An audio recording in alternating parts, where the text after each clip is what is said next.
कि मैंने कहा सर हमारा तो नाम ही अर्ध सैनिक, तो अर्ध सैनिक सर जो सेना के लिए सुप्रीम कमांडर हैं आप, सैनिक स्कूल है तो व्हाई नॉट अर्ध सैनिक स्कूल। अर्ध सेना झंडा दिवस होना चाहिए, क्या हम बगैर झंडे के हैं? ये बात महामहिम राष्ट्रपति जी को बताई। हमने कहा सर सेना के लिए 100 सैनिक स्कूल, तो बजट में अर्ध सैनिक स्कूल भी तो होने चाहिए। तो महामहिम ने एक बहुत बड़ी बात कही, उन्होंने कहा कि भाई अर्ध सैनिक, मैंने कहा सर फिर बोला उसी में एडमिशन हो। अरे मैंने कहा सर ये बहुत बड़ी बात है, महामहिम ने ये कहा कि भाई सैनिक स्कूल में अर्ध सैनिक स्कूल होंगे बच्चे। मैंने कहा फिर सर जरूरत नहीं पड़ेगी।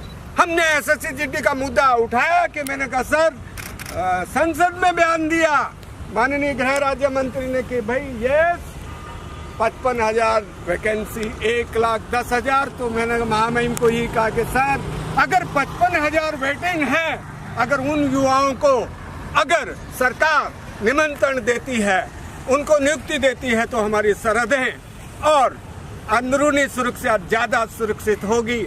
हमने कहा सर CPC कैंटीन पर छूट होना चाहिए, जैसे सेना की CSD पे 50% छूट। और महामहिम का बड़प्पन कि उन्होंने क्लियर कहा कि यस हम आपकी बातों को बहुत गहराई से ले रहे हैं और जरूर इसमें जो भी होगा मदद की जाएगी। और ये हिंदुस्तान में ऐसा पहली बार, हिंदुस्तान की हिस्ट्री में पहली बार जब कन्फेडरेशन एक्स पैरामिलिट्री के जो महानायक यहाँ खड़े हैं, हमारे को जो है ना महामहिम राष्ट्रपति ने, और वो दिन दूर नहीं जब माननीय प्रधानमंत्री जी, यशस्वी प्रधानमंत्री नरेंद्र भाई मोदी, क्या उन तक आवाज जा रही है?